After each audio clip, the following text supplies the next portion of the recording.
of the Bud Light LPBT Spring Tour. Tonight, the 3rd annual New Orleans Classic. Welcome to Fazio's Rainbow Lanes in New Orleans, Louisiana. Hello, everyone. I'm Leandra Riley, and the spring tour this year is a hot one for Tish Johnson and Dana Miller-Mackie. The reason is last week they made the stepladder finals. You saw them on Prime, and this week they're going to be on television again, although their roles are reversed. This time it's Tish Johnson who's seated #1. And speaking of #1, let's bring in the top analyst of women's bowling, LEILA Wagner. And LEILA, tell us about Tish Johnson. She's having a good week. Well, she is. She not only bowled well and got in that top seed position, she broke a personal record. She shot her 5th 300 game of the season, breaking an LPBT record. She's in that top seed position this week, her favorite of all positions. She has 11 titles out of 18. Seated #2 is Sandra Jo Shirey, and Sandra Jo's got a hot hand as well. She does. I tell you what, another player that shot a 300 game. She shot 299 2 games later, broke a career goal for herself, shot her first 300 game. In the #3 position, it's a lady we don't see on television very often, Jill Albrecht. Jill Albrecht has probably got one of the most powerful physical games on the ladies tour, but in the past she has really been unable to put it to use. This year is proving to be different for Jill Albrecht. In '93 she is bowling very well. I think we're going to see a lot more from this young lady. She'll have to wait though, because when we come back it'll be #4 seed Kathy Edwards, the rookie, making her first television appearance against Dana Miller-Mackie. Dana Miller-Mackie trying to put 2 championships back to back. When we come back, it's #4 against #5.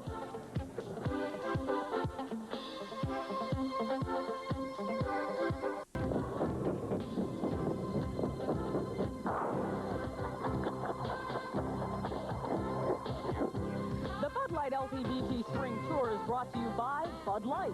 If you want great taste that won't fill you up and never lets you down, make it a Bud Light. And by Brunswick, home of the winningest pro on tour, the Brunswick Rhino Pro. And we are back at Fazio's Rainbow Lanes here in New Orleans, Louisiana, where Kathy Edwards faces Dana Miller-Mackie. And this is Kathy Edwards, a southpaw from Matson, Illinois. For those bowling fans out there, Kathy Edwards is the sister of Jared Edwards, who also has competed on the ladies tour and won a pro title. It's her younger sister.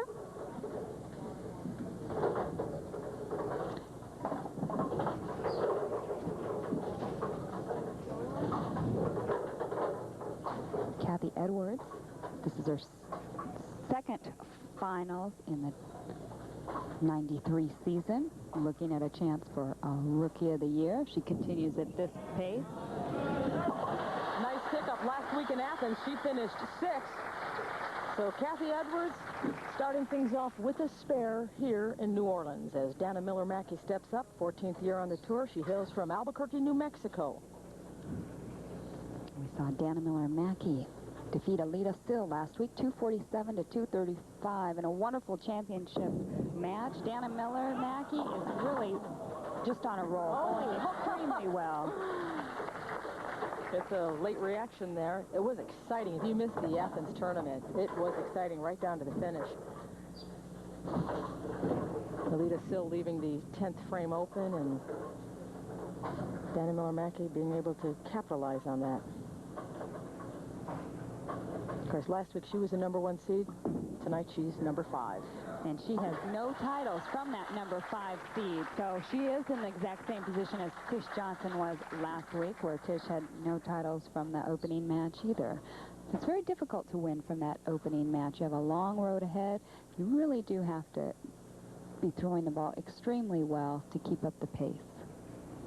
And something I've noticed beyond even just throwing it well, just staying mentally focused. I mean, after all the bowling you do all week and then to have to climb the step ladder, if you're in that #4 or 5 position, that's a lot of concentration. Oh, easy kick. Solid 10. Very powerful hit. Throwing the 5-pin just right up against the wall, leaving that 10-pin. There are 40 lanes here at Rainbow Lanes in New Orleans, and we're on numbers 19 and 20. Dana Miller-Mackie averaged 208 on this pair. But the lady that's about to step up, Kathy Edwards, averaged 267. So she really did like 19 and 20. And I wanted to mention Kathy's sister Brenda, her younger sister, is also in the audience. And she has one other brother, Ray Edwards, a family of 4 that is a very, very big bowling family. Well, you had mentioned Brenda. She just completed her freshman year at Moorhead College, and she bowls at Moorhead College. So it is a bowling family. Coming up high, leaving a very difficult split, the 4-7-10. Kathy Edwards basically let up on her speed on that shot. Ball cutting right through the nose.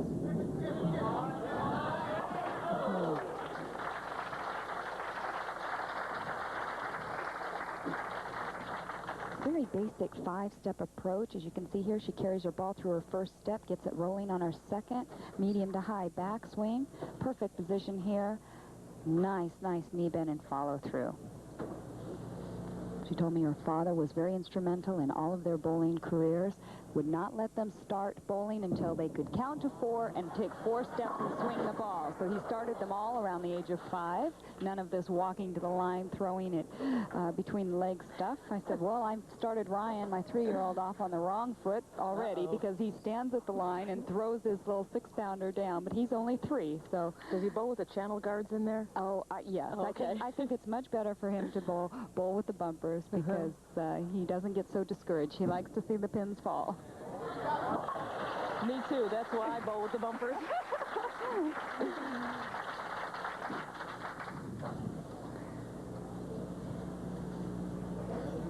Dana Miller-Mackie working on 2 spares. Really threw a nice shot last time on lane 19. Failed to strike. Left a 10 Up the 5 and the 10. Those were the 2 pins she left standing. A 3-time WIBC All-American, 3-time Bowler's Journal All-American. Really feels like she is just now coming into her own. She is bowling better now than she has ever bowled in the past. Just as my life is just at a very peaceful time, peaceful feeling, and it's just helping my bowling. She has that very unusual 3-finger grip. It allows her more strength in her wrist. Okay, she has left the 5, the 10, the 4. Why is that happening? And as you can see there, you mentioned the 5, the 10, and the 4, all 9-count spares for Dana Miller-Mackie in the first 3 frames. Her 10-pin and her 4-pin were very high hits. The ball's hitting very hard into the pocket. Sometimes the balls can hit too hard and throw all the pins up in the air rather than, into one another. She's throwing a reactive resonance ball. That ball was coming up a little too high. It was really not a pocket hit. She was very fortunate to break up the possible split.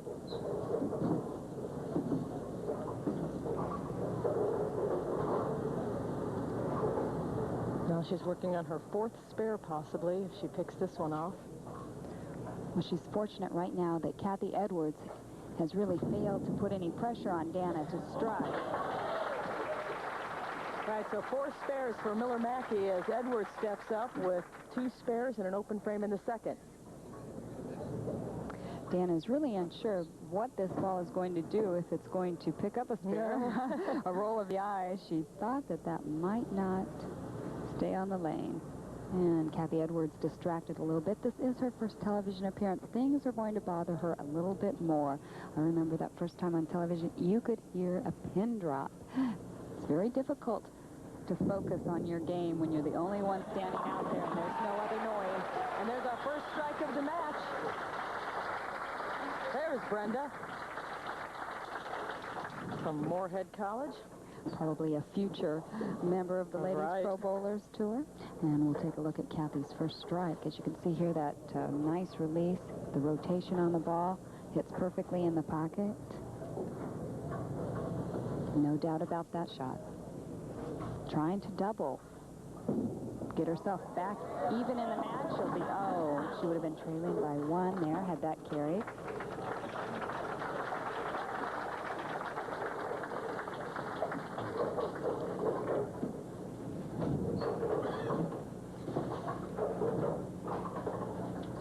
Kathy works for Team USA. She's a coach for Team USA, along with, well, I shouldn't say, excuse me, Jerry's coaching Team USA, but Kathy is coaching at the PBC camps, and she's been working with Fred Borden at his school. She's been coaching for his new school that he has started. Fred Borden is the coach of Team USA. Dana Miller-Mackie up, 4 spares. This is her 5th frame.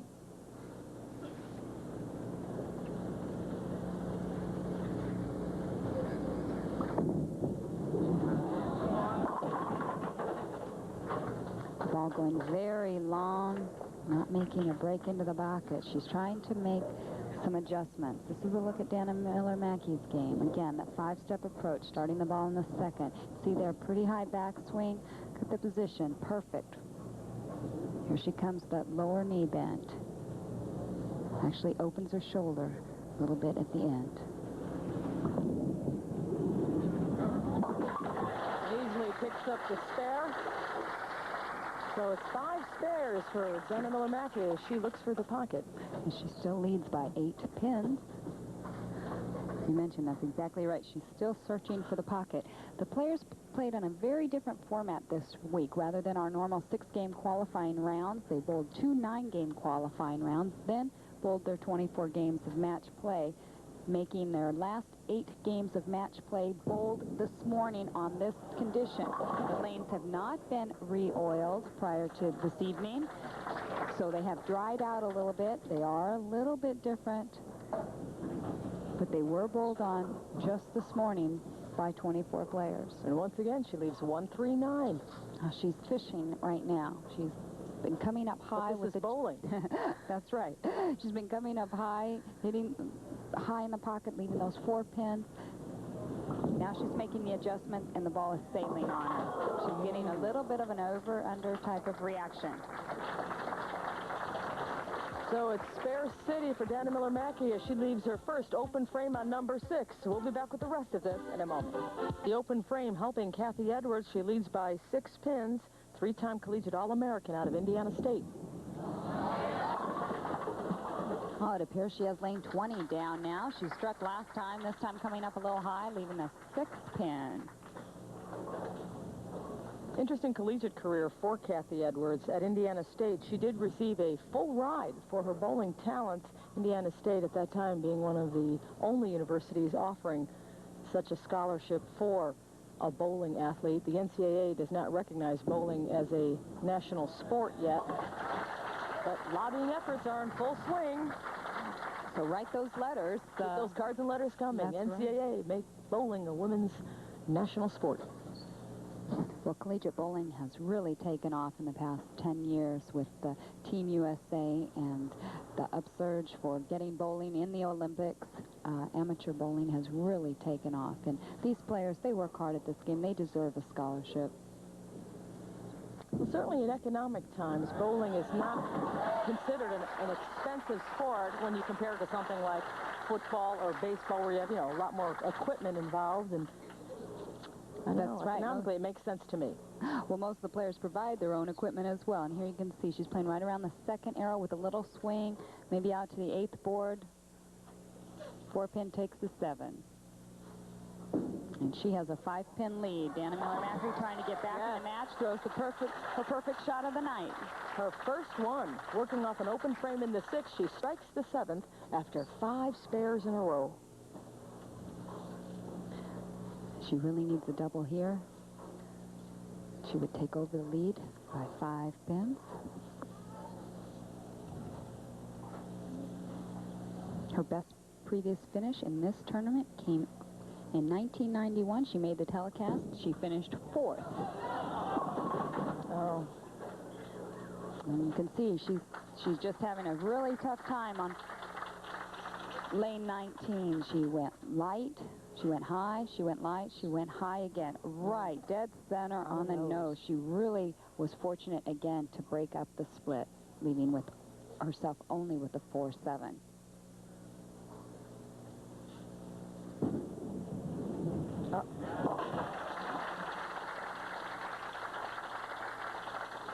So 2 lefties battling it out in our first match here on Prime. This is the 3rd annual New Orleans Classic.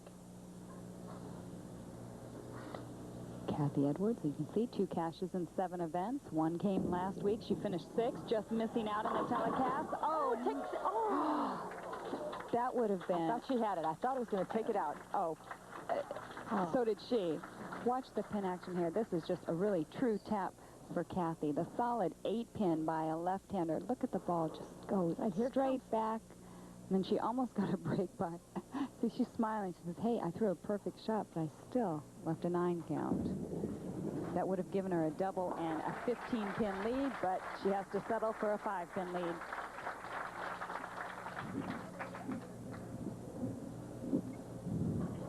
Spare, spare, strike, spare. Here you see the score. In the 7th, 125 to 120, with both ladies sparing in the 8th. Kathy Edwards with 2 strikes. Dana Miller-Mackie with 1. Dana Miller-Mackie, notorious for really not looking at the scoreboard, as she told us on television last week. Well, you know, it's an interesting sport, bowling, because it's all offense and there's no defense. There's absolutely nothing you can do to block your opponent's efforts. A little smirk smile by Kathy. She said, if that other one would have just gone, I know exactly what she was saying. I would have a turkey right now. Beautiful strike there. 5-pin just dices the rack. And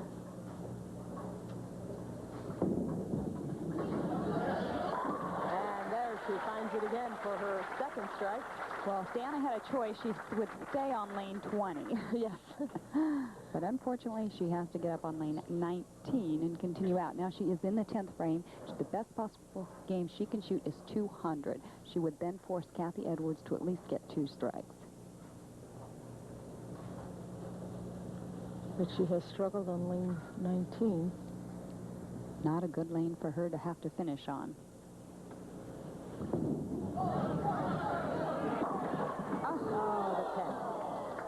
Really beautiful shot. The 5-pin just flowing right in front of the 10-pin. That's how she opened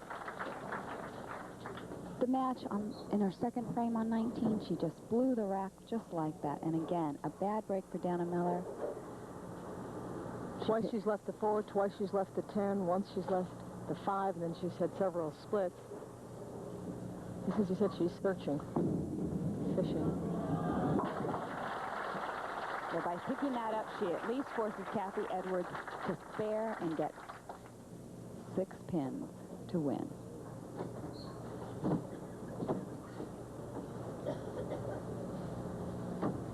Dana's high game this week, 277. We had 4 300 games bowled. As we mentioned in the opening, Tish Johnson, Sandra Jo Shirey threw 2 of them.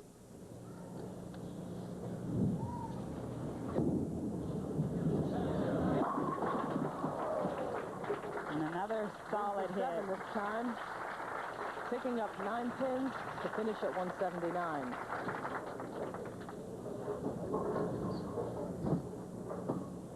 Kathy Edwards must spare and get 5 pins.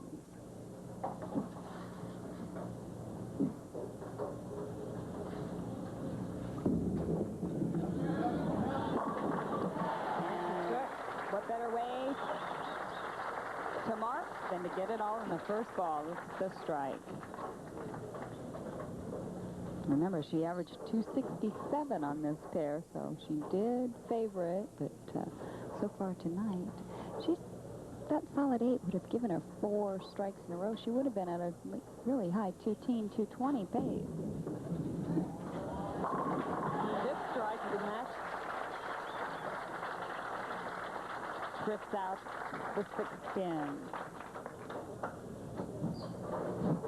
And where she finished 1st last week, she'll finish 5th this week.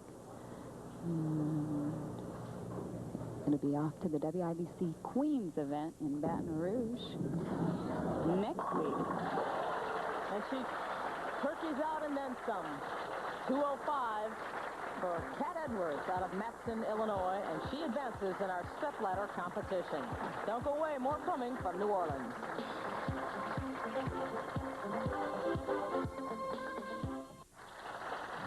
And you are looking at two ladies in search of their first career titles. Kathy Edwards is stepping up to bowl first against Jill Albrecht. Kathy Edwards, seeded number 4. If you're just joining us, she just defeated Dana Miller-Mackie to climb up the stepladder. And lane breakdown, it appears that Kathy Edwards likes lane 20 better, but she... Bite your tongue. That's right. She just opened up with a strike on 19 that looked real good, too. She had 3 turkeys in the 10th frame of the first match, and also she had a strike in the 9th, so I think she's found the groove.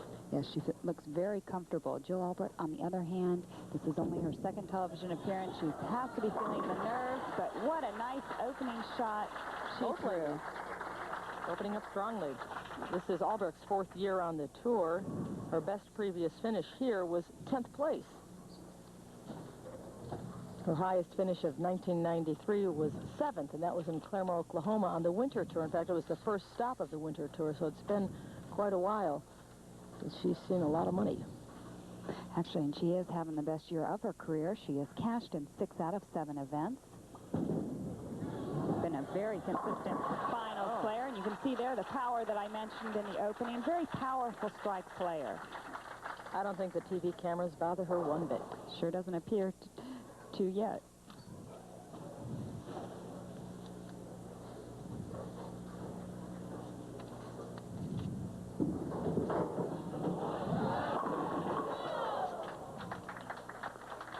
And a little snap of the fingers by Kathy. If that would have only gone, the ball just a little high. You can see here the pin action, the ball coming in just a little high on the head pin, going up against the wall, leaving the 6 pin, equivalent to a 4 pin for a right-hander.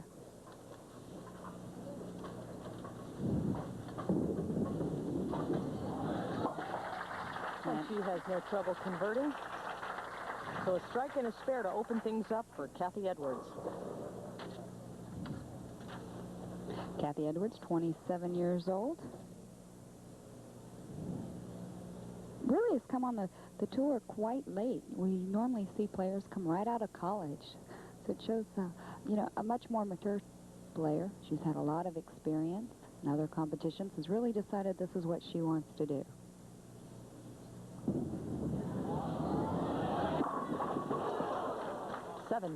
Ringing 7. You can just tell by her attitude also, you know. When you're a little older, a little more mature, you don't quite get so disgusted or so mad leaving certain things. Switching balls, going to a shinier surface. Ball that is not going to hook. Shooting at her 7th pin. It's interesting, the earlier matches, Kathy Edwards said to me, do you want to see a 300 game? And I said, sure, I'd love to. And this was, again, in the position rounds. And she almost did it. She bowled a 279. Well, she's very accommodating. I should have talked to her before this match and said, I'd like to see another 300 game. You can see there, Jill defeated Kathy in match play, but that really doesn't count right now. Oh! Looking for the pin action, the wall shot, trying to kick out the 4 pin. Jill Albrecht does not use all of the approach. As you can see there, she also has a 5-step, very low backswing, but she generates the power right here. She really whips the ball through. Really snaps that elbow.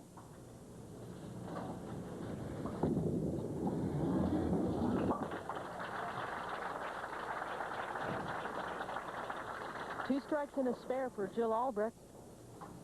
Picking up the 4, she moves back to number 19.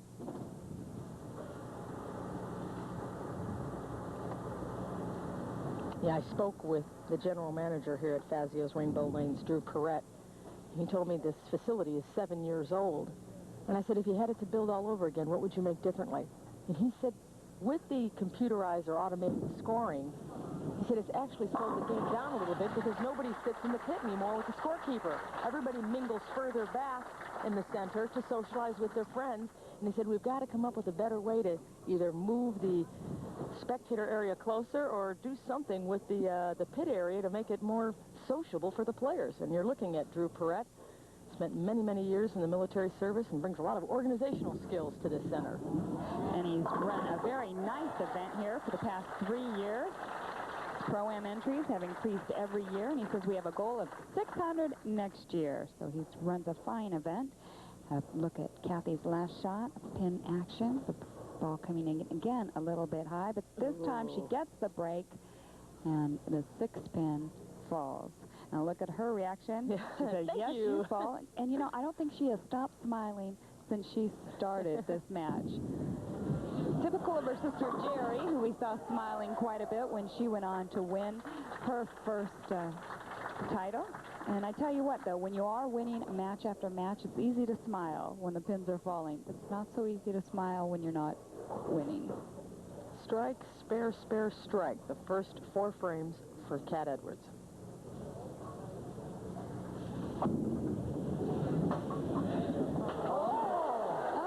You're going to see a big smile on that one because she almost missed that solid 8 pin. I think that went down by the breeze. I do believe so. Watch this. She saved the paint.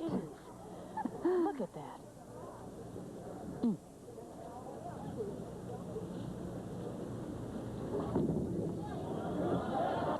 Nice shot by Jill Albert. Jill playing a much deeper inside line than you can see Kathy Edwards playing outside farther. She's playing between the first and second arrow. Jill, on the other hand, playing between the 3rd and the 2nd arrow. And there you see the score for Albrecht. Strike, strike, spare, strike, strike, and now she's in the 6th. Looking for the turkey. In Jill's first television appearance, she lost to Kim Terrell, 224 to 206, so she bowled a very nice game, a 206 for her first television appearance. That was in Rockford in 1991. You know, we mentioned the television appearance factor, and the lights, the crowd, it can all be so distracting that these ladies are staying very, very focused. So 3 strikes in a row for Albrecht. We'll be back with more in a minute. Welcome back. You're looking at Kathy Edwards, who breezed by the 8 pin there and blew it down. Oh, and leaves the split. Well, she did this in one of the shots early in the match against Dana Miller-Mackie. Let up on her speed. She got the break, though, and broke up the split. This time, it did not happen. It's essential for Kathy to keep up her ball speed. If not, the ball just cuts right through the heart of the pins. See what she can do. She had to go for pin count there, but she really leaves the door wide open now for Jill. 2 strikes, 3 spares, and an open frame. After the commercial break, many times it is hard just to pop right back up and keep that adrenaline going and keep up your ball speed. Well, watch as she walks. The spectators are lined up even down the side of her, and so many distractions, yet they stay focused. Well, she knew she let up on the ball speed. She zipped it down that time, keeping her ball speed up. That's difficult to try to Now you can see the spectators to the left. Now, imagine when you bowl at your local bowling center, how you politely wait for the other bowler to finish her shot. Can you imagine if you had all these people sitting there right in your peripheral line of vision? So that is a big distraction. In addition to, there are brighter lights, there are cameramen, there's lots of cables on the ground, many distractions.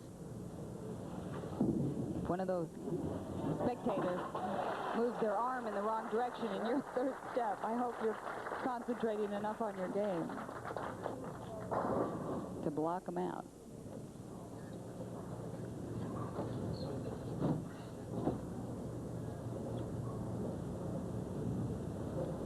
But the mental game is very, very important in bowling as well as other sports. As you know, being focused is something in sports psychology, something that many athletes right now are taking the time to really study.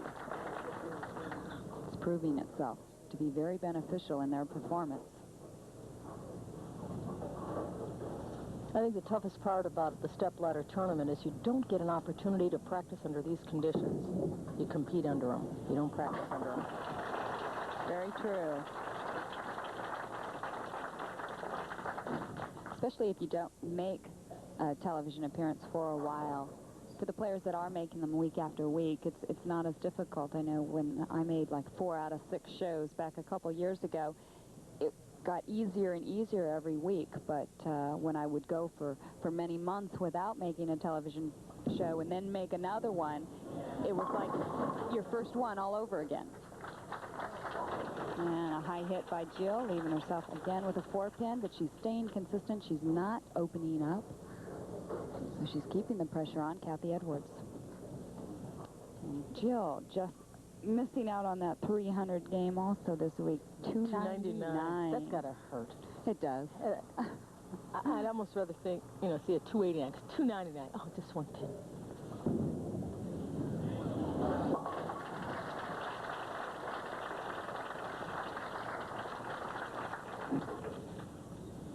You know, once you get that first TV appearance under your belt, a la Kathy Edwards, well, think back to when you had your first television appearance. Did that relax you and take some of the edge off of your competitive game? Well, in Kathy's position right here, you know, she won that first match. I'm sure that ease, you know, she got a much more easier feeling coming up than in the second match. She's still maintaining, or she hasn't been able to maintain that intensity that she had in the first match. Sometimes that nervous energy works for you, and when you let down a little bit, you're not able to perform as well. She was hitting the pocket, though. You know, she did leave a 7-pin right up next to a strike, so things could have turned around for her in a different way. But towards the last half of this game now, she is trailing. The pressure has been put on her. Jill Albrecht has been leading the match, so she's not performing as well. It's almost disappointing to see her let down. If you watched the Athens Open last week, we saw Tish Johnson really roar back on large deficits, and so it can be done. Good. Now I'm seeing the strike here, and of course we're a little bit out of time at this point, but maybe, you know, in the 8th frame, if she just could have fired up, she could have put the heat on Albrecht, but right now, Kathy, that comes with experience. It does. Yeah. It does. Kathy Edwards can shoot a possible 189. Jill Albrecht, though, is bowling at a 220 pace. Well, players know it. They've often seen even the amateurs. She tripped before a 9.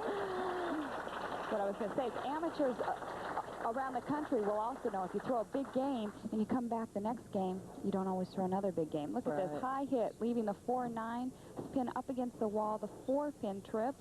I'm not sure what pin it was that came off and hit the 9-pin. Well, I don't know. I think it fell of its own power. Look at that. Got a bird in my ear telling me it was the head pin. It stood there untouched for quite a while before it fell. You know, you just said something very important when we went into that replay. Amateurs experience that so much. A great game and then a big crash.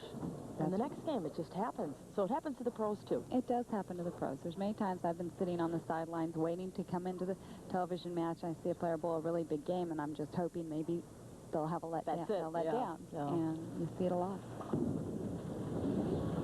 Right now, though, Jill Albrecht does not want to let down. She's going to be going up against a roommate of hers, Sandra Jo Shirey. So that's going to be a little difficult for her. But both very happy for one another that they made it to the telecast. Do you ever say anything nasty to your opponent when you're sitting down there? No. Try to psych him out? Not like football on the line of scrimmage, huh? They don't talk nasty to each other, do they? I don't know. I've never been on the line of scrimmage. They talk about your mother on the line of scrimmage. Oh, no. They get nasty. That's why they don't mic them.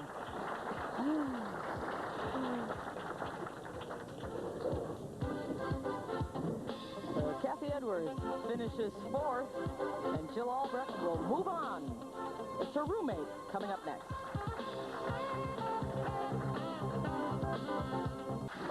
They're both right-handed. They were both born in January. They're both roommates. But Sandra Jo Shirey is now the opponent of Jill Albrecht. Shirey from Coldwater, Michigan, Albrecht from Burlington, Wisconsin.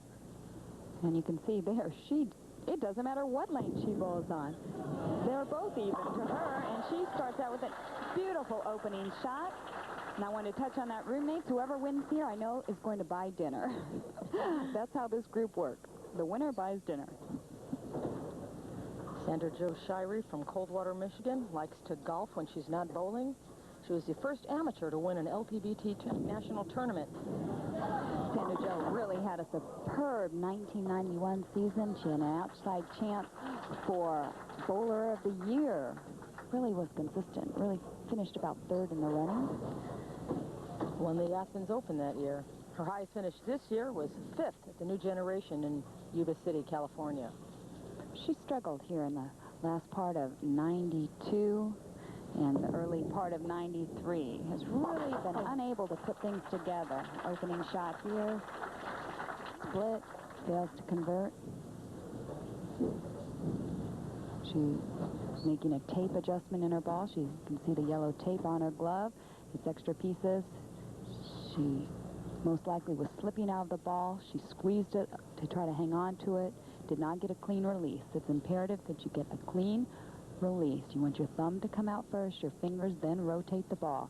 This only happens in a fingertip grip.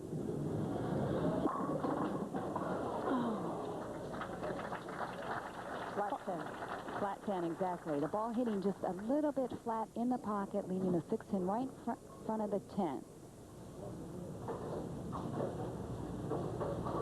She does not switch balls to shoot at the spare. Sandra Jo Shirey, very much a straight shooter anyway. She points the ball a little bit up to the pocket, goes down the board. So you can see there, she just stays straight behind it. Really doesn't hook the ball too much.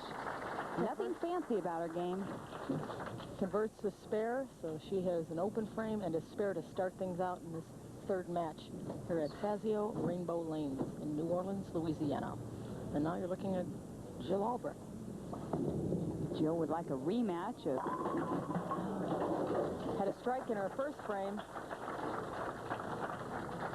Tries to double, but the 4-pin stops her.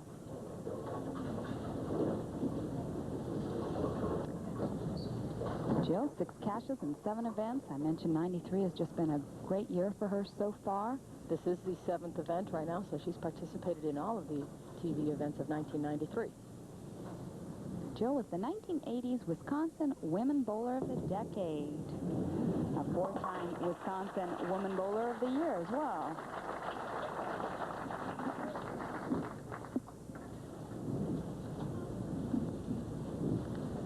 The ladies tour really runs in seasons. We have a separate 5-week swing in the winter, our spring swing, our fall swing, and there's a lot of time off to bowl in a lot of local tournaments. You know, in the winter swing, Anne-Marie Dugan won the first and the last of 1993, but she hasn't really made any noise in the spring swing. No, but there are 3 events left.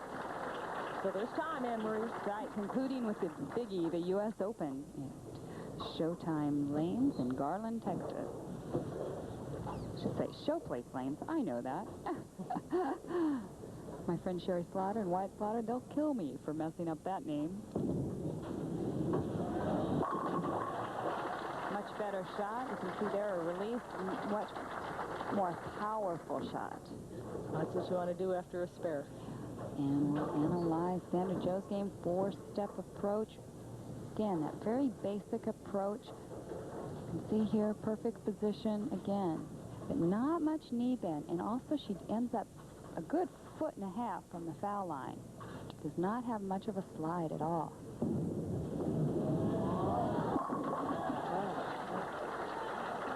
Puts together back-to-back strikes off the spare, and looks like Sandra Jo has found her mark.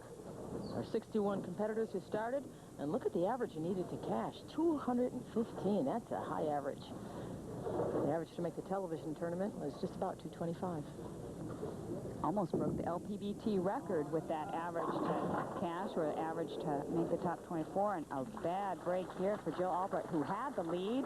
A strike here, she would have continued with the lead, but an open frame is going to put her trailing Sandra Jo. Look at this hit. The ball coming in just a little bit high. We saw her trip out the 4-9 last game, but this time it just was staring her in the face. She'll want to hit on the left side of the 4-pin, try to slide it into the 9-pin. It is a makeable split.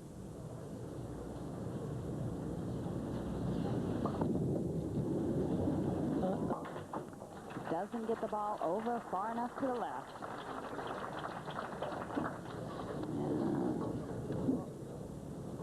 Little disgruntled there. As the reason I think she was is there was a bug on the lane, and our foul line judge went over and removed it for her so that she wouldn't have that distraction in the middle of a release. You see the open frame in the 4th. Strike, spare, strike, open frame. Needs to get things going again, and that's the way to do it. And that bug did it. It was bugging her, thanks to Elamir Harrison, our foul line judge, who did the honors of removing that insect. Look at the 300 games. We talked about them before. Tish Johnson, Sandra Jo Shirey bowling her first career 300 game. Carol Norman and Shar Ford. Shirey will never forget New Orleans. And Sandra Jo has the feel now because she's just thrown 3 beautiful packed shots. 21-pin lead. Here you see the finalists by round as you take a look at how Albrecht went from 5th to 3rd in the position round. Look at the last 2 columns. I like the Sandra Jo Shirey there after her first round wins in 37. What a change she made. That's right. But it was a new day. Remember, they bowled 9 games one day, came back the next day, and bowled another 9 games. The second day really made the difference for her. That ball coming up high. Got a break, leaving the 6th pin. Sandra Jo will not show you much emotion, and as mentioned, not fancy, nothing elaborate, but she is as consistent as they come. Watch this. The ball just staying right in line, but snapping right in the last 5 feet.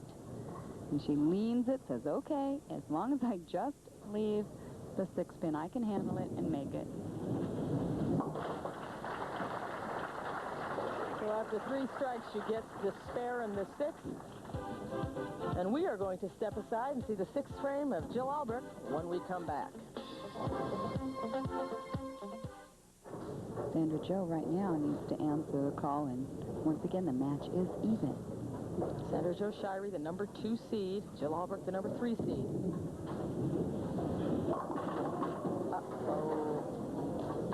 Just hoping the ball would stay on line. And she has that little bit of a point shot. Does not go away with the ball. Second time she's left a 6, 7, 10 in this match. Ball right through the nose. She opened with that shot.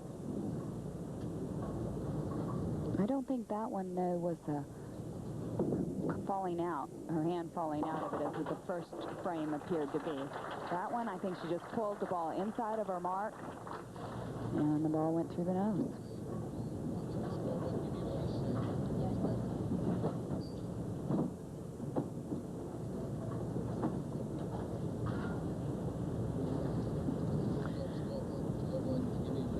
Jill Albrecht against Sandra Jo Shirey as we look at the 3rd match.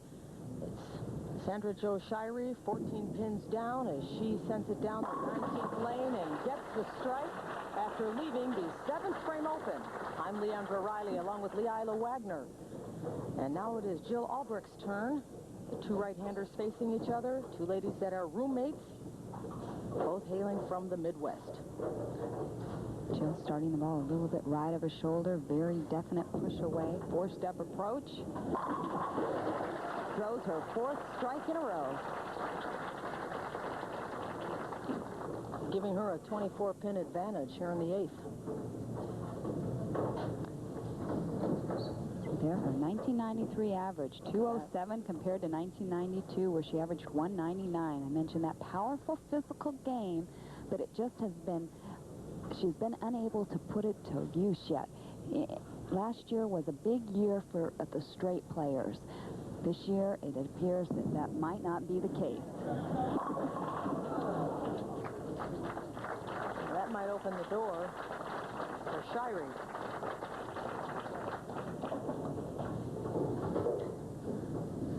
What Jill wants to do right now is at least cover the spares. Do not open any frames. Do not give up the lead to Sandra Jo, who would be sitting on the bench.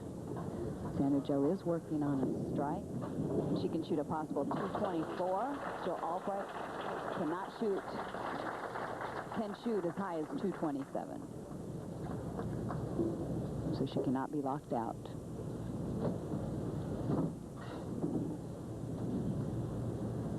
A lot of pressure coming off a strike in the 8th. 3 career titles. She answers.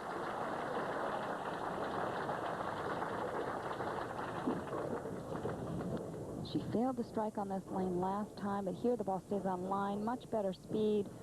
You see here, right around the second arrow, sets up nicely in the pocket. 6-pin slaps the 10. Again, a player with a 3-finger grip. It's a good tip for amateur players that are lacking the strength in their wrist. They might want to try adding that index finger. Perfect shot for the first strike in the 10. And there's Nora Lee Sensat, the mother of Sandra Jo Shirey, enjoying herself. Enjoy seeing those strikes. Now here's something interesting. Sitting next to her is her stepmother, Sandra Jo Shirey.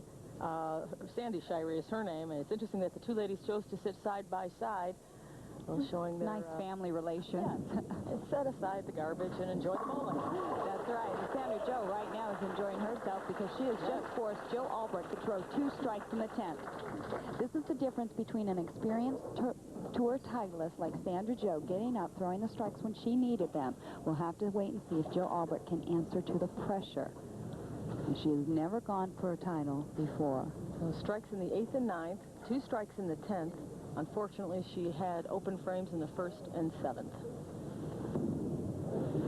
15 television appearances by this lady, only 2 by the lady that is about to stand up. What a difference. I tell you, she didn't even wait for that 10-pin to make its decision before Jill Albrecht jumped up. She was ready to bowl. Sometimes it hurts you if you take too long to think about it. And you can see there she needs 2 strikes and 7 pins to win.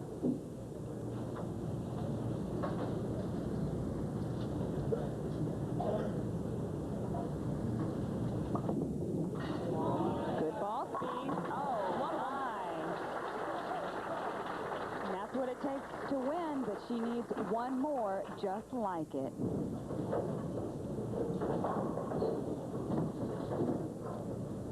I can hear her heart pounding over here. Well, she does bowl in a number of regional events, so. It's one thing to want a strike. It's another to need a strike. See the concentration in her eyes.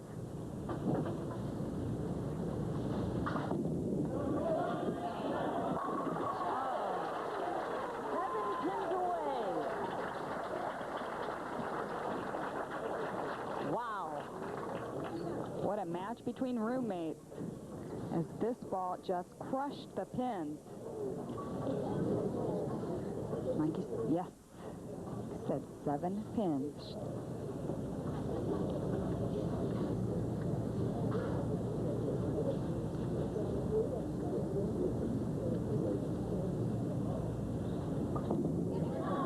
Hold it.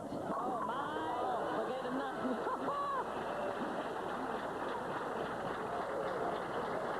What a finish.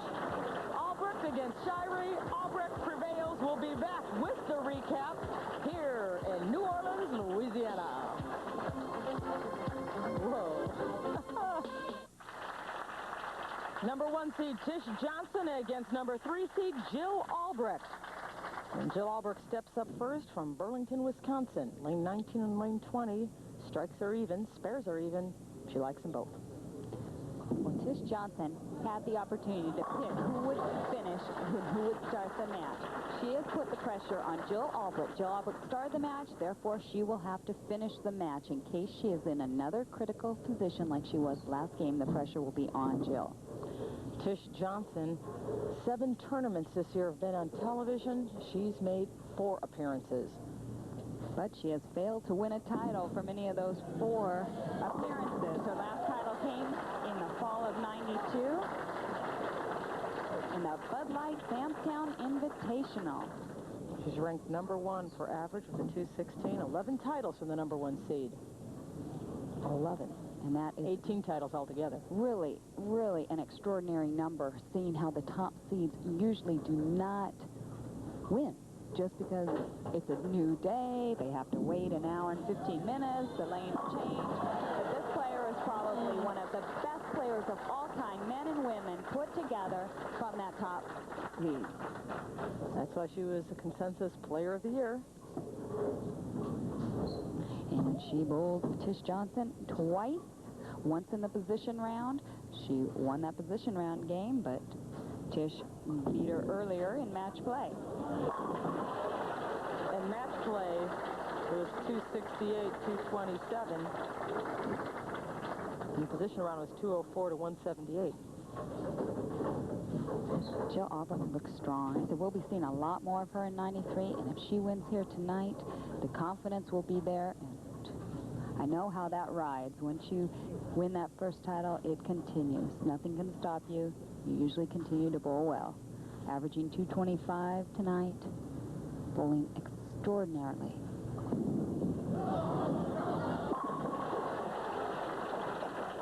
Three strikes for Albrecht.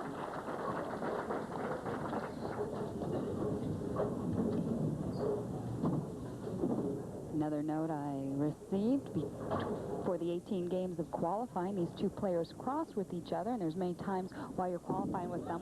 One, you're usually trying to keep them at an upbeat pace, trying to keep them bowling well. It usually keeps yourself bowling well. And Tish Johnson just threw a superb shot. She left that solid 8-pin. We saw Dana Miller-Mackie leaving the solid 8-pin. No, we saw Kathy Edwards leaving it. Tough break for a left-hander leaving an 8-pin. And this would have evened up the match. Especially after two strikes. She was trying to keep pace with Jill. Now we may hear some comments from Tish Johnson. She is wearing a microphone. As you can see there, that solid 8. She trails now by 11. Had that fallen, even match. Come on, focus. Come on, focus, she said.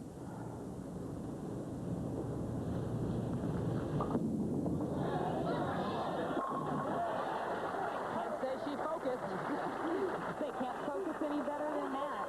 She's really pumped up tonight. Usually she's smiling a little bit more, but that was like, I got you this time. You carried for me. She was mad on that shot, really, because the 8-pin didn't fall last time. She's determined. That look right there would have knocked the pins down, I think. A little high. Really threw that ball slow. Looked like she looked back at the crowd, like she might have been just a little bit distracted. The ball speed, she let up on it, and you cannot do that. She left herself with a Greek church.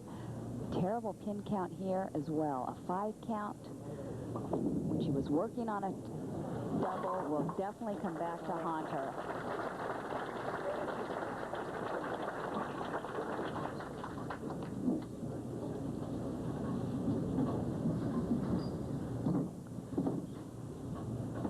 She needs to really just shake that shot off, come back and try to continue to put the strikes together.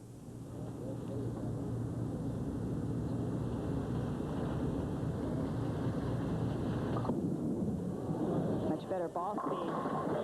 Still. So many times you see that happen. You come back with a good shot and you leave a pin. Very discouraging. This time leaving a solid 4. First 3 frames, strikes. Well, she's guaranteed to do better than she did in 1991 when she finished 10th. Or she can do tonight is 2nd place.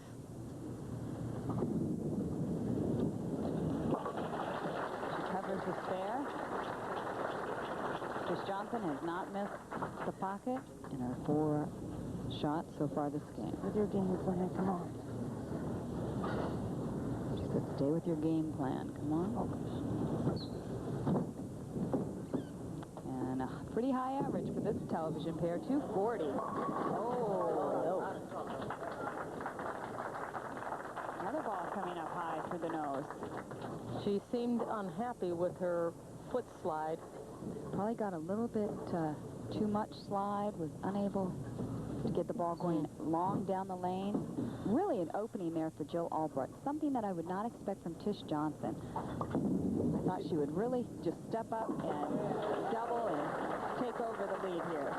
She was down by 11, went up by 8, holds that now. She said close as she just picks up the spare. Don't get lazy. You can do it. Come on, come on. When she says don't get lazy, she means she needs to keep up the ball speed. Don't get soft with a shot.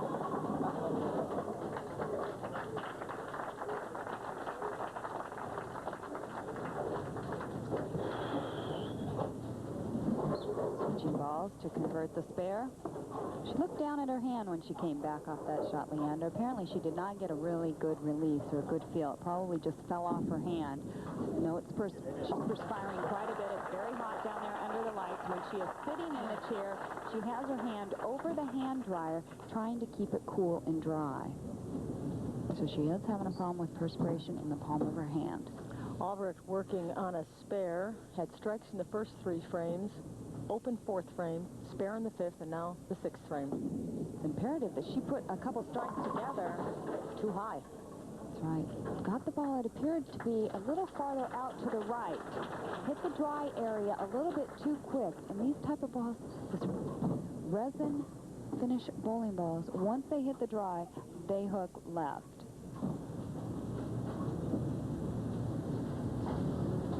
Difficult spare here, the 3, 6, 10. Switches balls, converts it nicely. And again, losing pin count with that 7-count spare.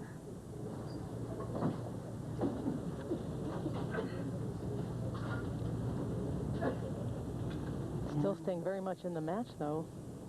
Really, after really 2 disastrous type of shots, Tish did not jump on the advantage. She only trails by 10, and with 4 frames left, and we've seen it, especially last week, things really turn around. This almost seems like one of those matches where neither bowler is saying, I want it. Well, the thing is there's an uncertainty out there by both of them. And I know many amateur players out there know that when they have bowled and they really wanted the strike, it seems like you always ring a 10 or you leave a 4-pin, and that's what's happening to Jill right now. She could be just a little bit, well, she is under a little bit more pressure, but she's squeezing the ball just a little bit more. Sometimes it just takes 1 revolution off the ball, one iota of speed, anything. When you're under that little bit of pressure, it doesn't seem that they all fall as easily. 7 events. She's been in the money 6 times. Come on, let's go. Come on, stay aggressive. Remember what I said before about winning. Now, Tish has not won since the fall of '92. It's been 7 or 8 events. She's under a lot of pressure. She's putting pressure on herself to win again here in '93. She was the bowler and the player of the year in '92, yet she has not won in '93.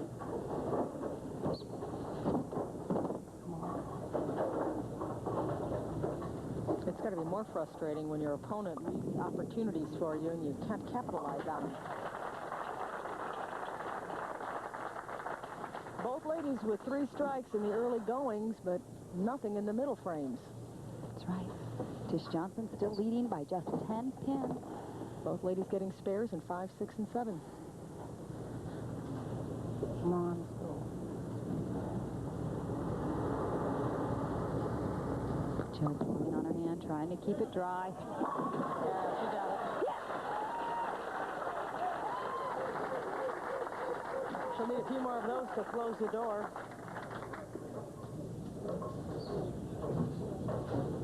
And there's no doubt about all 10 going down here.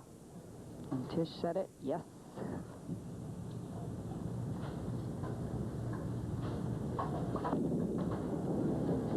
She moved in, threw a much better shot. She's realizing the lanes are breaking down a little bit for her. What happens? The ball starts hooking a little bit earlier. She needs to move left, throw the ball a little farther right. This is what she has done. She's made the lane adjustment now. This is a big shot. It's the 9th frame.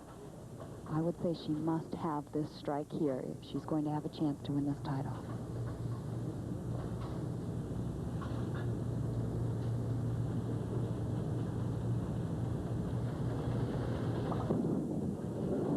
Much better shot. You see the increase in the intensity, the revolution, the power that she can generate. Now this match is even.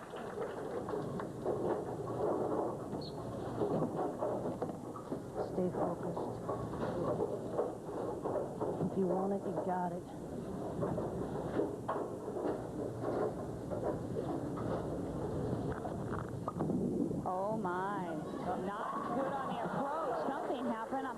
she still hit the pocket with such velocity, leaving a ringing 7. I know the approaches were a little tacky. I practiced earlier. They were tacky. I'm not sure if she's stuck here and tried not to go up the line, or she definitely tried to stop herself from going over the line.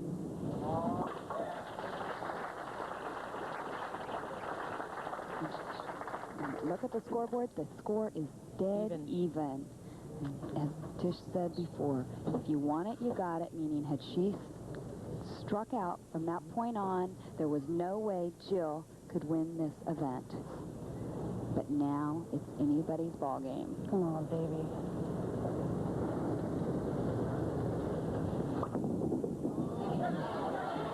Oh, ball speed seemed less.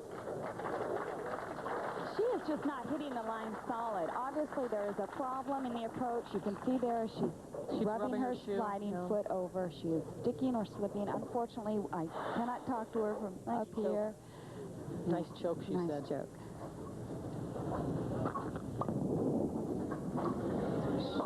Oh, wow, that really hurt her right. Had she spared there, she would at least force Jill Albrecht to spare. And going for her first title, even that can be sometimes hard to do. Right now, Jill Albrecht only needs a good pin count.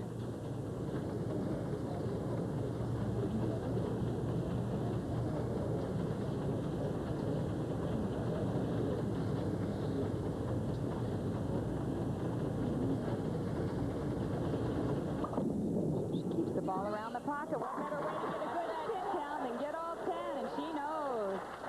You saw that smile. Yeah. Look at it. Look at the relaxed features on her face now. Beautiful shot this. She moved in a little bit. The ball held in the oil. She adjusted beautifully. She really made a big adjustment after those 3 open middle frames. I should say those 3 spares in the middle. And she just tweaked it. Now, look at her face. Look at that face.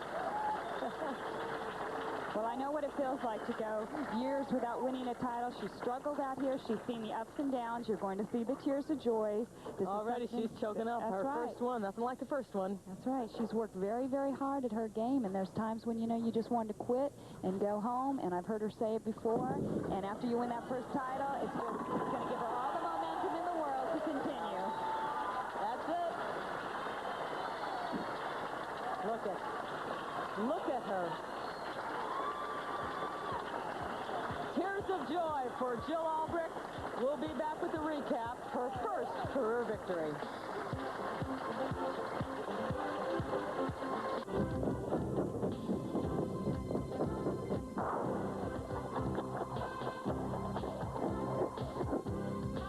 The Bud Light LPBT Spring Tour has been brought to you by Bud Light.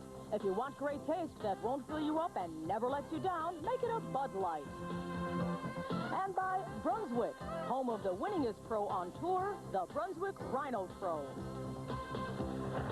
And the final score, Jill Albrecht over Tish Johnson, 227 to 194.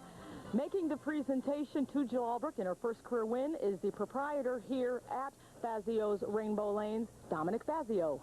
Jill, on behalf of Rainbow Lanes and the New Orleans Classic, I'd like to present you with this check for $5,000. Congratulations. Thank you very much. Very nice. An honor well deserved. Now let's bring in the general manager here at Fazio's Rainbow Lanes. This is Mr. Drew Corrett. Jill, it's a pleasure having you here this week. Glad your first tournament win could be here. Thank you very much, too. It was nice being here. And now we'd like to bring in from Anheuser-Busch, Mr. Danny Tillman. He is the regional representative from Anheuser-Busch here in New Orleans. On behalf of Anheuser-Busch Incorporated and the Bud Light brand team, thank you. Congratulations. Thank you. And we'll be back with some comments from Jill Albrecht. We'll hear the winner speak. I think she's still shell-shocked. Her first career win. Jill, your thoughts? I never thought it would happen. I still don't believe it. Well, it did in 1993 here in New Orleans. For LEILA Wagner, I'm Leandra Riley. This has been a presentation of Bud Sports in association with Prime Network.